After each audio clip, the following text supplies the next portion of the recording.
Hello दोस्तों, एक बार फिर से स्वागत है आपका मेरे YouTube channel R S notes पर।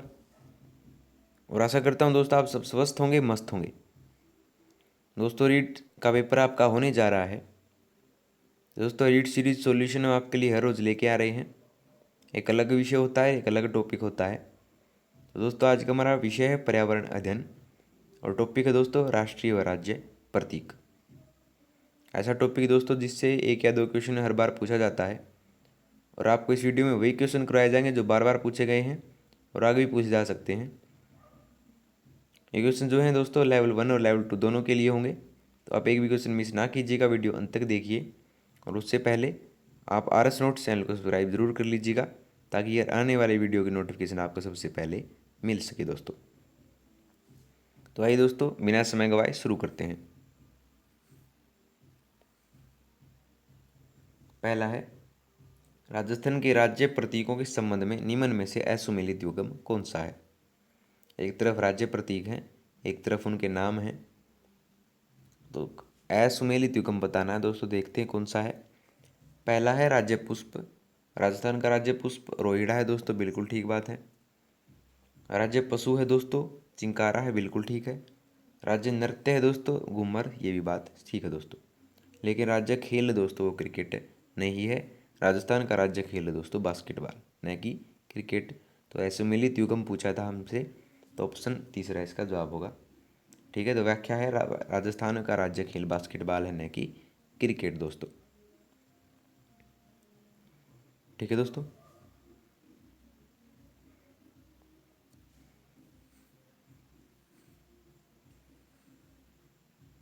अगला, राजस्थान का राज्य वृक्ष कौन सा है।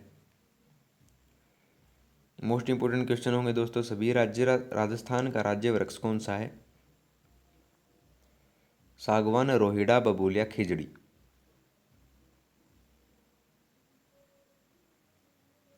राजस्थान का राज्य वृक्ष है दोस्तों, ये है खिजड़ी। ठीक है, खिजड़ी वृक्ष जो है दोस्तों राजस्थान का राज्य वृक्ष है, याद रखिएगा। व्याख्या, खिजड़ी वृक्ष जो है समी वृक्ष जिसे कहा जाता है, को रेगिस्तान का कल्प वृक्ष भी कहते हैं। क्या कहते हैं खिजड़ी को, और कल्प वृक्ष के भी नाम से जाना जाता है खिजड़ी वृक्ष को दोस्तों। ठीक है,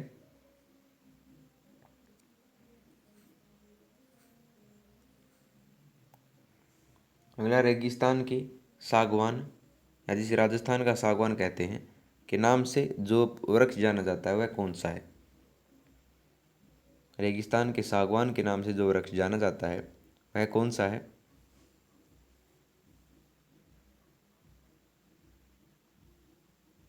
तो ये है दोस्तों रोहिड़ा। रोहिड़ा को जो है रेगिस्तान का सागवान के नाम से जाना जाता है। ऑप्शन 4 इसका जवाब होगा दोस्तों। ठीक है,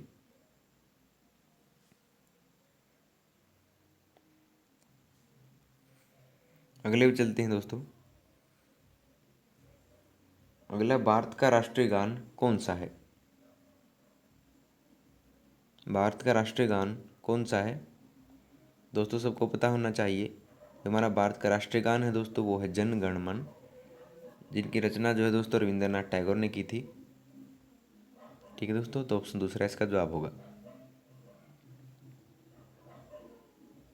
ठीक है दोस्तों, अगला देखिए। भारत के राष्ट्रीय ध्वज की चौड़ाई व एवं लंबाई का अनुपात क्रमशः कितना है। भारत के राष्ट्रीय ध्वज की चौड़ाई एवं लंबाई का अनुपात दोस्तों कितना है।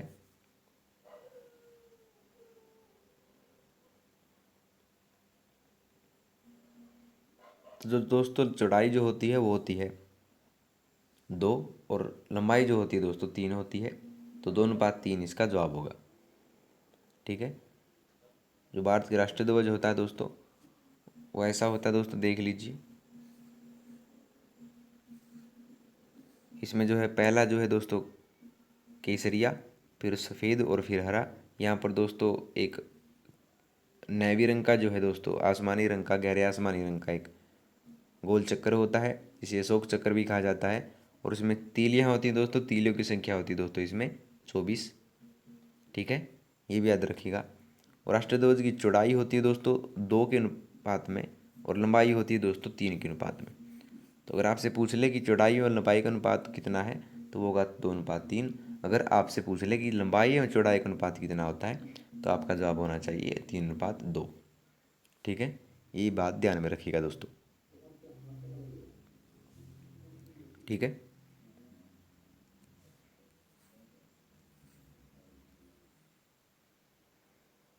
अगला भारत का राज चिन्ह कहाँ से लिया गया है?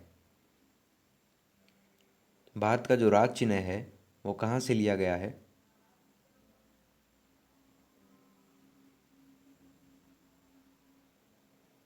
क्या वो प्रयाग प्रशस्ति से लिया गया है, अशोक के सारनाथ स्तंभ से लिया गया है, अशोक के 13वें शिलालेख से लिया गया है, या अशोक के कलिंग अभिलेख से लिया गया है? मोस्ट इंपॉर्टेंट क्वेश्चन दोस्तों, हर परीक्षा में पूछा जाने वाला क्वेश्चन है कि भारत का राज चिन्ह जो है ये लिया गया है अशोक के सारनाथ स्तंभ से। ठीक है दोस्तों, ऑप्शन दूसरा इसका जवाब होगा। ठीक है दोस्तों,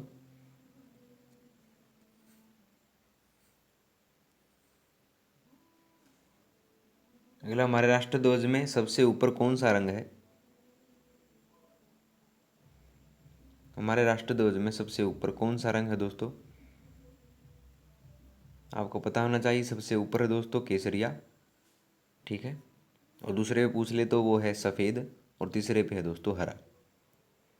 तीनों याद रखिएगा, तो ऑप्शन तीसरा इसका जवाब होगा दोस्तों।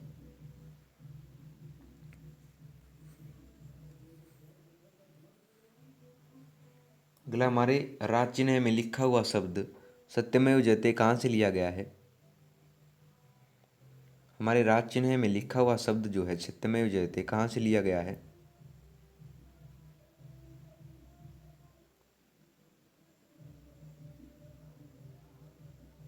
तो ये लिया गया है दोस्तों मुंडकोपनिषद से। हमारे राज चिन्ह में लिखा हुआ शब्द जो है दोस्तों सत्यमेव जयते जो है मुंडकोपनिषद से लिया गया है।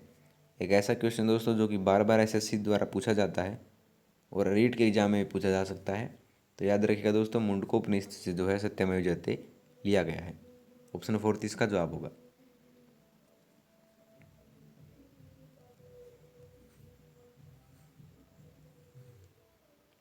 अगला हमारे देश का राष्ट्रगीत किसके द्वारा रचा गया है? हमारे देश का जो राष्ट्रीय गीत है दोस्तों किसके द्वारा रचा गया है?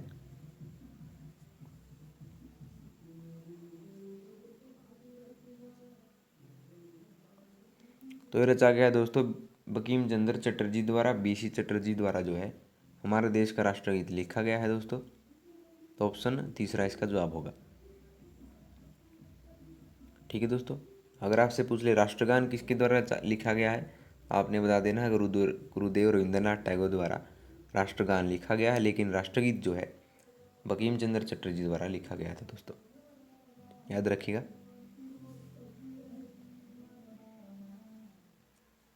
ठीक है, अगला हमारे राष्ट्रगान को आधिकारिक रूप से कब अपनाया गया? हमारे राष्ट्रगान को जो है आधिकारिक रूप से कब अपनाया गया था?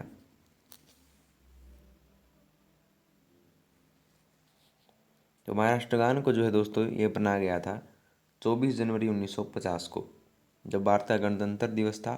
उससे 2 दिन पहले जो है हमारे राष्ट्रगान को आधिकारिक रूप से अपनाया गया था दोस्तों। अगर आपसे पूछ ले कि सबसे पहले राष्ट्रगान को कहाँ पर गाया गया था, तो ये गाया गया था दोस्तों कलकत्ता कांग्रेस अधिवेशन में जो है सर्वप्रथम राष्ट्रगान को गाया गया था। और अपनाया गया था दोस्तों, ये अपनाया गया था 24 जनवरी 1950 को। ठीक है दोस्तों,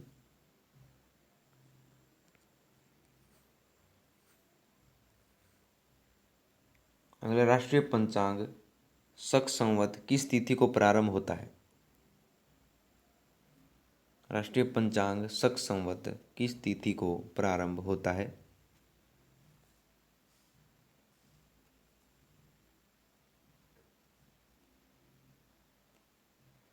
तो ये होता है दोस्तों 22 मार्च को। राष्ट्रीय पंचांग शक संवत जो है दोस्तों ये प्रारंभ होता है आपका 22 मार्च को। तो ऑप्शन पहला इसका जवाब होगा दोस्तों। ठीक है,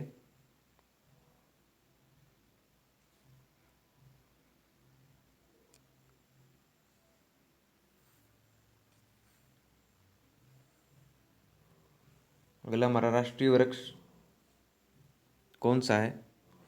हमारे देश का राष्ट्रीय वृक्ष कौन सा है दोस्तों? सबको पता होना चाहिए। तो हमारे देश का राष्ट्रीय वृक्ष है दोस्तों, ये है बरगद का पेड़, जो है हमारे देश का राष्ट्रीय वृक्ष है। तो ऑप्शन पहला इसका जवाब होगा दोस्तों।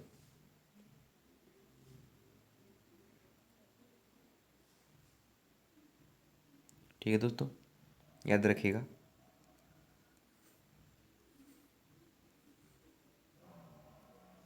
अगला हमारे देश का राष्ट्रीय पुष्प कौन सा है? हमारे देश का राष्ट्रीय पुष्प कौन सा है?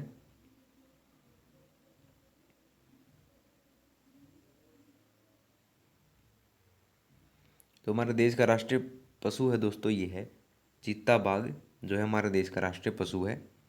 तो ऑप्शन दूसरा इसका जवाब होगा दोस्तों। ठीक है।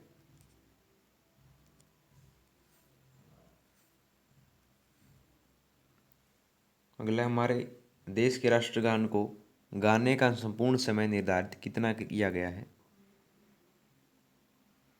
हमारे देश में जो राष्ट्रगान है दोस्तों, हमारे देश का जो राष्ट्रगान है उसका गाने का संपूर्ण समय कितना निर्धारित किया गया है?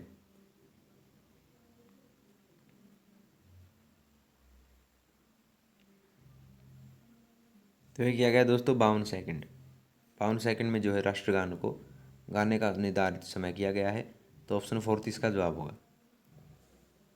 ठीक है।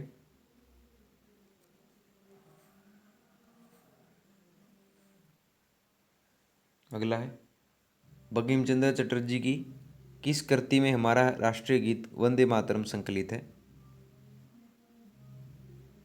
बंकिम चंद्र चटर्जी की किस कृति में जो है हमारा राष्ट्रीय गीत वंदे मातरम संकलित है? बार बार पूछा गया क्वेश्चन है दोस्तों, वही क्वेश्चन करवा रहे हैं जो बार बार पूछे गए हैं।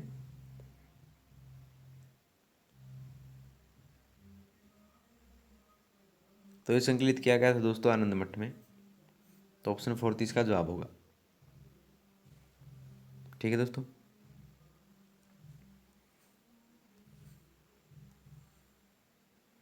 अगला शक संवत पर आधारित हमारा राष्ट्रीय पंचांग कब बनाया गया था? शक संवत पर आधारित हमारा राष्ट्रीय पंचांग जो है कब बनाया गया था?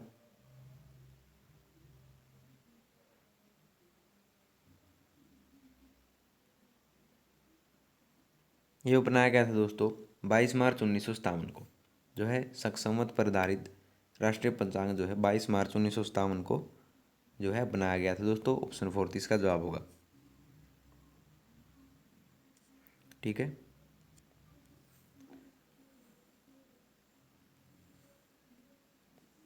अगला है हमारे राष्ट्रीय ध्वज के मध्य में स्थित चक्र में तीलियों की संख्या कितनी है?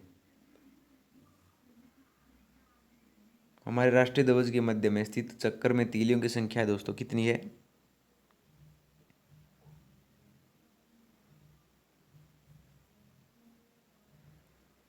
तीलियों की संख्या है दोस्तों 24। सबको पता होगा। ऑप्शन तीसरा इसका जवाब होगा।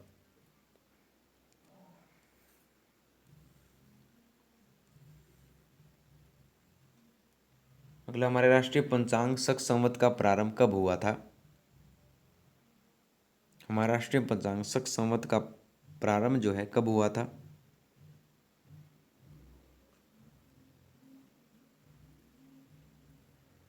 तो ये हुआ था दोस्तों 78 ईस्वी में जो है राष्ट्रीय पंचांग शक संवत का प्रारंभ हुआ था दोस्तों। ठीक है। शक संवत का प्रारंभ जो है कुषाण शासक कनिष्क के काल में हुआ था। अगर आपसे पूछ ले कि कब हुआ था तो 78 ईस्वी में, और किसके शासन काल में हुआ था? ये हुआ था कनिष्क के। ठीक है दोस्तों, याद रखिएगा।